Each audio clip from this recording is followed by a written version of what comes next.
انفاق فی سبیل اللہ کی آیات نازل کی ہیں کہ اللہ کے راستے میں خرچ کرو، جیسے ایک دانے کو وہ 7 بالیاں اور ہر بالی میں 100 دانہ ہوتا ہے، ایک دانے سے 700 دانہ بن جاتا ہے، ایسے میں تمہارے صدقے کو بڑھا دوں گا۔ رسول اللہ صلی اللہ علیہ وسلم فرماتے ہیں بس اوقات کوئی شخص ایک کھجور کا صدقہ کرتا ہے اور اللہ تعالیٰ اس کو پہاڑ جتنا بنا دیتا ہے، اپنے اپنے اخلاص کے حساب سے، اور جہاں خرچ کیا اس کی ضرورت کے حساب سے۔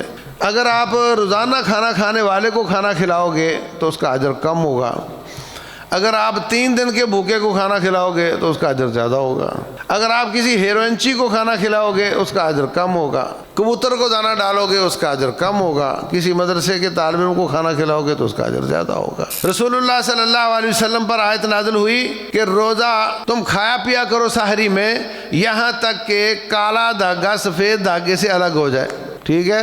ایک صحابی نے تکیے کے نیچے کالا دھاگا رکھا اور سفید دھاگا رکھا اور کھانا شروع کر دیا، پھر دیکھے اٹھا کے تکیہ ابھی تو کالا سفید سمجھ نہیں آ رہی اور کھانا شروع کر دیا، باہر جناب روشنی ہو چکی ہے اور وہ اپنا دھاگا دیکھتا ہے اور کھاتا چلا جاتا ہے، جا کر پوچھتا ہے اللہ کے رسول یہ کیا مراد ہے اس کی، ادھر تو روشنی ہو چکی تھی اور دھاگا تو ابھی تک سمجھ نہیں آ رہا تھا، کیونکہ اس زمانے میں کوئی لائٹنگ تھی نہیں کسی قسم کی۔ تو آپ نے فرمایا کالا اور سفید دھاگا تیرے تکیے کے نیچے اگر آ گیا ہے تو اس کا مطلب تیرا تکیہ تو بہت بڑا ہوا، کیونکہ کالے دھاگے اور سفید دھاگے سے مراد تو رات کا اندھیرا اور دن کی روشنی ہے، اور اگر یہ افق سارا تیرے تکیے کے نیچے آ گیا ہے تو پھر تیرا تکیہ تو بہت بڑا ہوا۔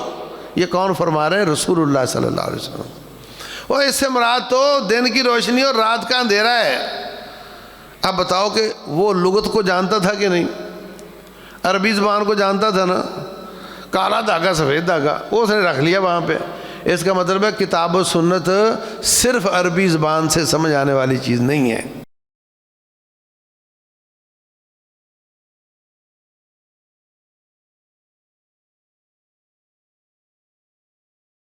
تیسرے پارے کے شروع میں اللہ تبارک و تعالی نے 253 سے 286 نمبر آیات میں انبیاء کرام کی آپس میں فضیلتوں کو بیان کیا ہے۔ تلک الرسل فضلنا بعضهم علی بعض، بعض رسولوں کو ہم نے بعض پر فضیلت دی ہے۔ بعض آیات اللہ کی صفت ہے، اللہ کے بول ہیں، اللہ کی کلام ہے، مگر اس کی کلام بعض سے بعض افضل ہے۔ سورہ اخلاص کے بارے میں کیا آتا ہے؟ 10 پاروں کے برابر ہے۔ سورہ فاتحہ کے بارے میں کیا آتا ہے؟ یہ سارے قرآن سے افضل ہے، سارے قرآن میں افضل صورت ہے۔ تو یہ اللہ کی شان ہے کہ آیتیں آیتوں سے افضل ہیں، صورتیں صورتوں سے افضل ہیں، انبیاء سے افضل ہیں۔ رسول اللہ صلی اللہ علیہ وسلم کو اللہ تعالیٰ نے فضیلت دی ہے، ان کو امام الانبیاء بنایا، فرمایا انا سید ولد آدم، میں آدم علیہ السلام کی اولاد میں سب کا سردار ہوں، لیکن فرمایا کہ مجھے یونس علیہ السلام پر فضیلت نہ دیا کرو، یعنی اس چکر میں نہ پڑھو کہ آپ یہودیوں عیسائیوں کو پکڑ کر کہو تم کو ہمارا نبی افضل ہو، کوئی ہمارا نبی افضل، تو یہ مقابلے کرنے بری چیز ہے، اس سے ظاہر سی بات ہے وہ اپنی بات کریں گے آپ اپنی کریں گے، لیکن حقیقت میں رسول اللہ صلی اللہ علیہ وسلم کو اللہ تعالیٰ نے سارے انبیاء سے افضل کیا ہے اور ساری آدم علیہ السلام کی اولاد سے افضل کیا۔ اور آپ دیکھیں کہ قیامت والے دن ساری انسانیت کی سفارش رسول اللہ صلی اللہ علیہ وسلم کریں گے، اور سارے انبیاء اور رسول وہاں پہ معذرت کر لیں گے، اور ہمارے نبی علیہ الصلوۃ والسلام فرماتے ہیں کہ میں شفاعت کروں گا۔ تو اس حساب سے بھی اللہ نے آپ کو بہتر مقام دیا ہے۔ اس کے بعد سورہ آیت الکرسی ہے۔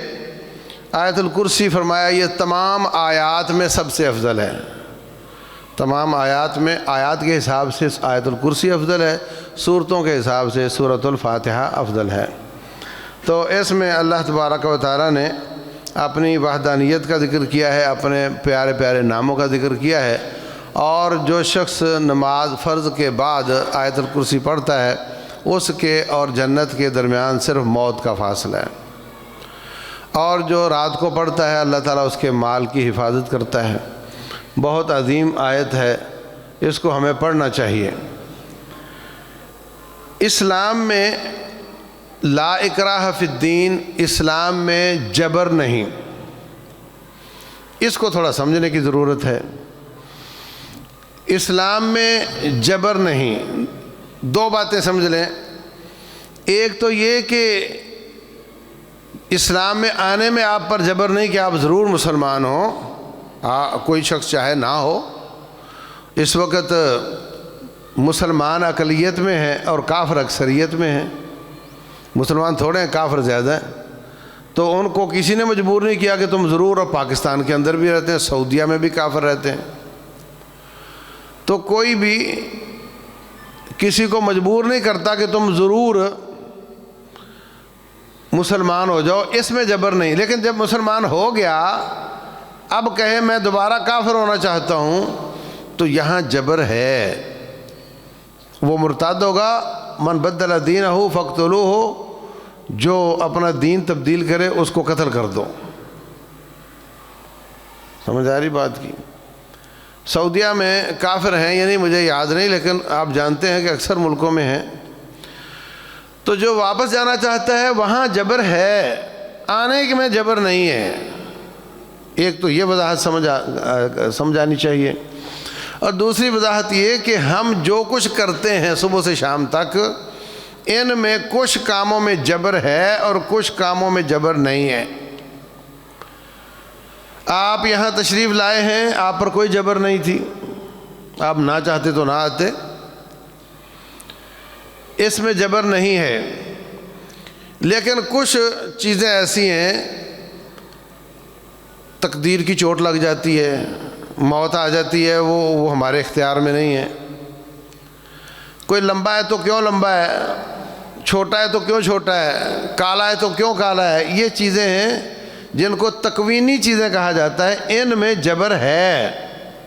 جس کو رب نے چاہا لمبا کر دیا، جس کو چاہا کالا کر دیا، جس کو چاہا اس زمانے میں پیدا کر دیا، جس کو چاہا 1000 سال پہلے پیدا کر دیا۔ اس میں کوئی آپشن نہیں ہمارے پاس، اس میں جبر ہے۔ لیکن اذان ہوئی، نماز پڑھنے جانا یا نہیں جانا، مسلمان ہونا یا نہیں ہونا، اس میں جبر نہیں ہے۔ اس بات کو سمجھنا چاہیے۔ اس کے بعد حضرت ابراہیم علیہ السلام کا قصہ ہے نمرود کے ساتھ۔ نمرود کا لفظ ثابت نہیں، لیکن چلو مشہور ہے۔ وہ کہنے لگا، حضرت ابراہیم کہنے لگے میرا رب وہ ہے جو زندگی موت کا مالک ہے۔ وہ کہتا ہے یہ کام تو میں بھی کرتا ہوں، جس کو چاہوں سزا دے کر قتل کر دوں، جس کو چاہوں آزاد کر دوں۔ اب بات ہوئی غلط تھی، زندہ کو آزاد کرنا یہ زندگی دینا تھوڑی ہے۔ لیکن بال کی کھال اتارنے کی بجائے انہوں نے اور پتہ پھینک دیا۔ میرا رب مشرق سے سورج نکالتا ہے، تو مغرب سے نکال کے دکھا۔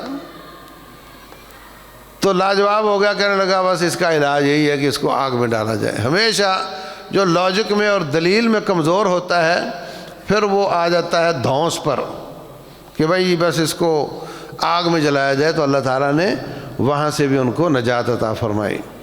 تو اس سے ثابت ہوتا ہے کہ عقیدہ ہمارا اگرچہ لاجک کے مطابق ہے، لاجک میں بھی ہم سے کوئی جیت نہیں سکتا، لیکن ہو سکتا ہے وہ لاجک تیری نہ ہو، رب کی ہو سکتا ہے وہ لاجک اس جہان کی نہ ہو، اگلے جہان کی ہو۔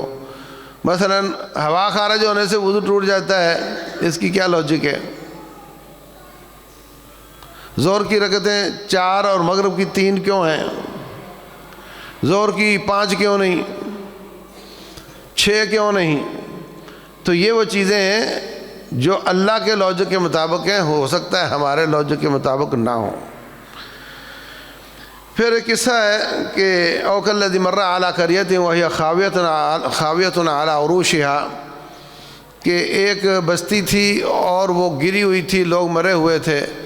ایک شخص پاس سے گزرا، کہا انا یحیی ھذہ اللہ بعد موتہا، یہ تباہ ہو چکے، ٹوٹل ڈسٹرکشن ہے، یہ کیسے زندہ ہو سکتے ہیں؟ اللہ نے اس شخص کو 100 سال کے لیے موت دے دی اور دوبارہ زندہ کر دیا، یہ بتانے کے لیے کہ مرنے کے بعد دوبارہ زندہ ہونا یہ پاسبل بھی ہے اور اللہ تعالیٰ اس پہ قادر بھی ہے۔ مرنے کے بعد جب قیامت میں زندہ ہوں گے تو وہ تو دیکھنے کے لیے ہمیں مرنا پڑے گا۔ حضرت عیسیٰ علیہ السلام کا زندہ کرنا اور یہ واقعہ زندہ ہونے کا، اور جو میں نے کل بیان کیا تھا، یہ سارے واقعات قرآن حکیم میں مردوں کے زندہ ہونے کے اس جہان کے ہیں، جو بین دلیل ہیں کہ انسان مرنے کے بعد دوبارہ زندہ ہو سکتا ہے۔ اس کے بعد اللہ تعالیٰ نے انفاق فی سبیل اللہ کی آیات نازل کی ہیں کہ اللہ کے راستے میں خرچ کرو، جیسے ایک دانے کو وہ 7 بالیاں اور ہر بالی میں 100 دانہ ہوتا ہے، ایک دانے سے 700 دانہ بن جاتا ہے، ایسے میں تمہارے صدقے کو بڑھا دوں گا۔ رسول اللہ صلی اللہ علیہ وسلم فرماتے ہیں بس اوقات کوئی شخص ایک کھجور کا صدقہ کرتا ہے اور اللہ تعالیٰ اس کو پہاڑ جتنا بنا دیتا ہے، اپنے اپنے اخلاص کے حساب سے، اور جہاں خرچ کیا اس کی ضرورت کے حساب سے۔ اگر آپ روزانہ کھانا کھانے والے کو کھانا کھلاؤ گے تو اس کا اجر کم ہوگا، اگر آپ 3 دن کے بھوکے کو کھانا کھلاؤ گے تو اس کا اجر زیادہ ہوگا، اگر آپ کسی ہیروئنچی کو کھانا کھلاؤ گے اس کا اجر کم ہوگا، کبوتر کو دانہ ڈالو گے اس کا اجر کم ہوگا، کسی مدرسے کے طالب علم کو کھانا کھلاؤ گے تو اس کا اجر زیادہ ہوگا۔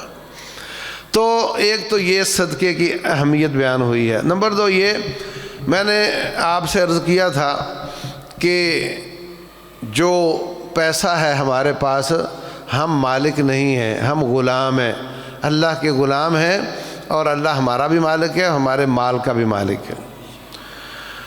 اور قیامت والے دن پوچھے گا تو نے کہاں خرچ کیا؟ تو جس کو پوچھا جائے کہ تو نے کہاں خرچ کیا، وہ مالک نہیں ہوتا، وہ منشی ہوتا ہے۔ مالک وہ ہوتا ہے جس کو کوئی پوچھ نہ سکے کہ کہاں خرچ کیا۔ اس لیے ہم سب منشی ہیں، ہم میں مالک کوئی بھی نہیں ہے۔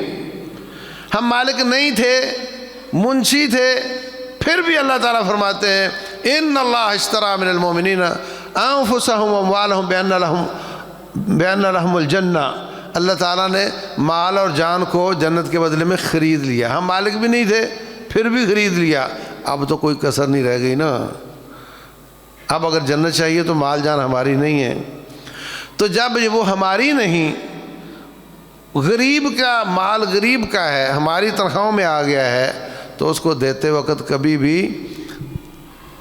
لا تبطلوا صدقاتکم بالمن والاذی، احسان جتلانا یا اس کو تکلیف دینا، چکر لگوانا، خام خواہ ذلیل کرنا اس کو، اس کی آپ کے پاس کوئی گنجائش نہیں ہے، اس لیے کہ وہ پیسہ آپ کا ہے ہی نہیں جو آپ دے رہے ہو۔ احسان کی چیز کا احسان تو مالک کا، جس نے تجھے نوکر بنا لیا، تیرے ذریعے اس کو دے رہا ہے،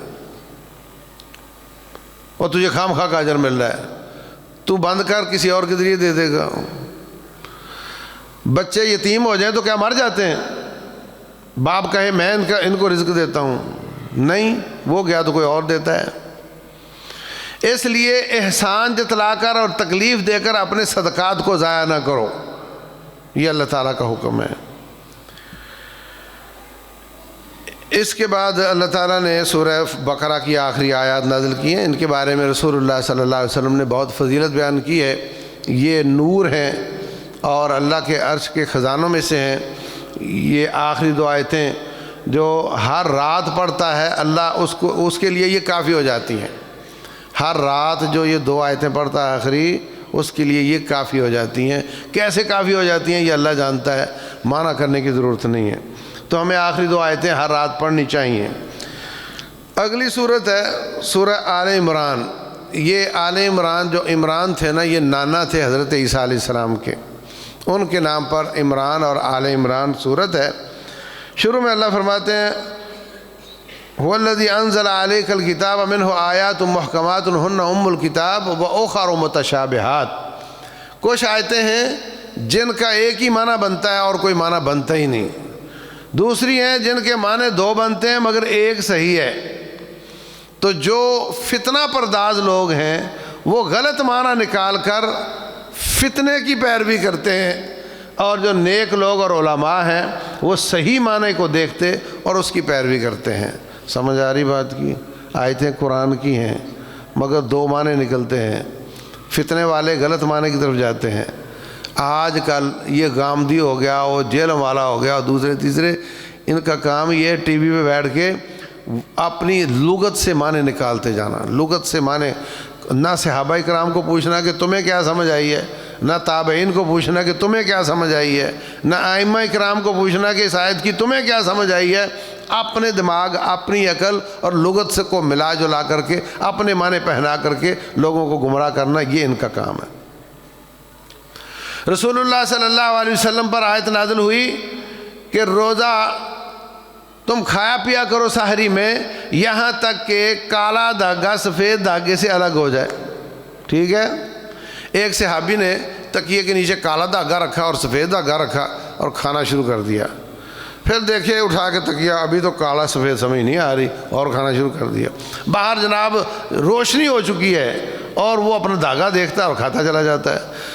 جا کر پوچھتا ہے اللہ کے رسول یہ کیا مراد ہے اس کی، ادھر تو روشنی ہو چکی تھی اور دھاگا تو ابھی تک سمجھ نہیں آ رہا تھا، کیونکہ اس زمانے میں کوئی لائٹنگ تھی نہیں کسی قسم کی۔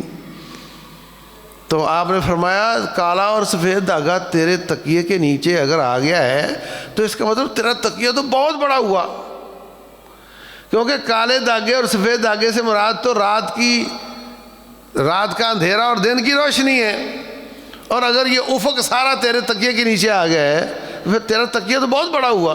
یہ کون فرما رہے ہیں؟ رسول اللہ صلی اللہ علیہ وسلم۔ اور اس سے مراد تو دن کی روشنی اور رات کا اندھیرا ہے۔ اب بتاؤ کہ وہ لغت کو جانتا تھا کہ نہیں؟ عربی زبان کو جانتا تھا نا، کالا دھاگا سفید دھاگا وہ اس نے رکھ لیا وہاں پہ۔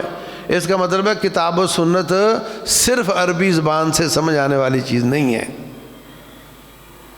اللہ فرماتے ہیں چور کا ہاتھ کاٹ دو، گوٹ سے کاٹنا ہے، کونی سے یا کندھے سے، کسی لغت میں یہ بات نہیں لکھی ہوئی، نہ عقل سے سمجھ آ سکتی ہے، یہ صرف رسول اللہ صلی اللہ علیہ وسلم کے عمل سے سمجھ آ سکتی ہے کہ گوٹ سے کاٹنا ہے اور وہ کونی سے نہیں کاٹنا۔ اس لیے یہ فتنہ پرداز لوگ قرآن کی آیات میں سے متشابہ آیات کی پیروی کر کے لوگوں کو گمراہ کرتے ہیں، العیاذ باللہ۔ اس کے بعد لمبا قصہ ہے حضرت آل عمران کا، حضرت مریم علیہ السلام کا اور زکریہ علیہ السلام کا۔ زکریہ علیہ السلام، حضرت مریم کو اللہ تعالیٰ نے ان کی جو والدہ تھی عمران کی بیوی، ان کو امید پیدا ہوئی بچے کی، تو کہنے لگی مجھے جو بھی پیدا ہو وہ اللہ واسطے وقف ہے۔ کیا کہا؟ مریم پیدا ہو گئی، چلو اللہ واسطے وقف ہیں۔ زکریہ علیہ السلام نے کفالت شروع کر دی، ان کا محراب کا دروازہ بند کر کے گئے، اس کے پاس طرح طرح کے پھل پڑے ہوئے ہیں۔ کہا یہ کہاں سے آ گئے؟ کہا اللہ نے دیے ہیں۔ کہا اگر اللہ ان کو پھل دے سکتا ہے تو مجھے بھی پھل دے سکتا ہے، اولاد دے سکتا ہے۔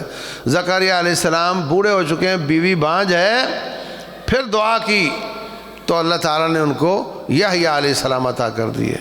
اللہ کی رحمت سے نا امید نہیں ہے۔ اور یہ بھی ثابت ہوا کہ لوگ کہتے ہیں کہ فلاں بڑا مستجاب الدعوات ہے، اس کی رب نہیں موڑتا۔ یہ نبی ہے رب کا، بوڑھا ہو گیا، ابھی تک ہمیشہ سے بچہ مانگ رہا، نہیں دیا رب نے۔ رب ہے، بادشاہ ہے، مستجاب الدعوات کوئی نہیں ہوتا۔ رب چاہے انبیاء کی رد کر دے اور چاہے تو کسی عام بندے کی مان لے، بادشاہ ہے وہ، اس لیے مانگتے رہنا چاہیے۔ تو اس کے بعد حضرت مریم علیہ السلام اور ان کو اللہ تعالیٰ نے بغیر شادی کے بچہ عطا کر دیا، اس کو اللہ تعالیٰ نے نبی اور رسول بنا دیا۔ یہ سارا قصہ بتاتا ہے کہ نبی عیسیٰ علیہ السلام رب کا بیٹا نہیں، یہ عیسیٰ بن مریم ہیں جس طرح تم سمجھتے ہو، اور مریم علیہ السلام یہ اپنی ماں باپ کی بیٹی ہے، یہ بھی رب نہیں۔ اس سارے قصے میں عیسائیوں کے ان تثلیث کے نظریات کا رد کیا گیا ہے۔ اللہ تبارک و تعالی ہم سب کو اپنا عقیدہ اور عمل درست کرنے کی توفیق دے۔ واللہ تعالی اعلم، وصلی اللہ وسلم وبارک علی نبینا محمد۔